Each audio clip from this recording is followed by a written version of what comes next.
Bồ chùm rắn bố bông hay ngày ní bàn ni môn một đo hàng ca bông sợi nghiêm nơi hàng bát sắt một mơ ca bồ chia ca nâng viên miền an đi sòng cháo hay bà ca bồ chia ca miền ca sóc ca chùa bồ miền ắt tần này ca bồ chia nơi khungประពុទ្ធសាសនាបត្រៃបីដកលេខ72ដល់75បមានព្រះភិក្ខុសង្ឃបូជាផ្កាម្លិះផ្កាឈូក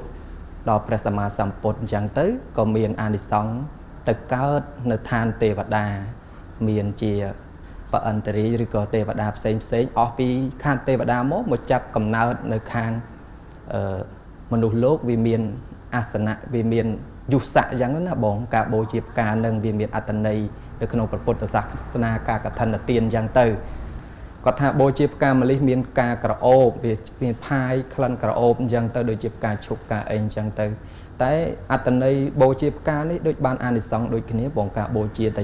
ចិត្តជ្រះថ្លាហើយអានិសង្ឃបុណ្យក៏កើតឡើងដែរពោ